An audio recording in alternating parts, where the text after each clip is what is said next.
Hey, Anthony, Yeah. what's going on with the sale of Warner Brothers and why does it matter? Well, it's part of the continued hostile takeover of left-leaning media into part of a giant right-wing propaganda machine backed by the Trump administration and billionaires in the United States. How so? Well, you remember back in July we talked about the Paramount Skydance merger? Mm-hmm. So in that merger, we had Larry Ellison, who is the effective owner of Skydance Media. It's technically his son, who is a multi-billionaire. He's the second richest person in the world and a huge Trump supporter. That merger was him buying out CBS Media, which was one of the other left-leaning media organizations in the US. Now, just a few short months after that merger happened, the now Paramount Skydance has placed a $100 billion hostile takeover bid on Warner Brothers, which was taking bids for purchase by a number of media corporations.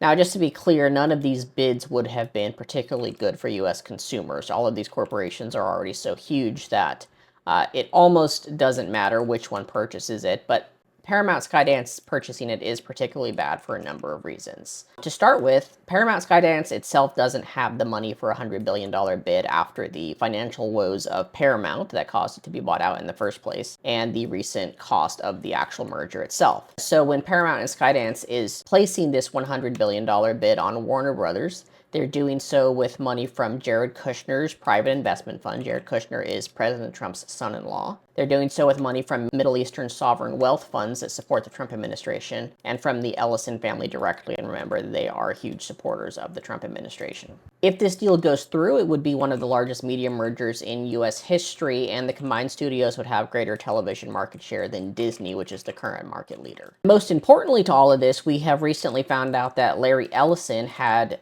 direct conversations with President Trump in the White House and promised to fire certain CNN hosts who Trump didn't like, as well as move CNN more to the right if the Trump administration approved the deal. And that approval would have to happen because such a large merger would face antitrust and anti-competitive review by the Justice Department just because of U.S. consumer protection regulations. Normally, the president would not be involved in that, even with the Justice Department reviewing it. But of course, in the Trump administration, Trump is basically acting as a king, and he has stated that he would personally review the merger after his conversations with Larry Ellison.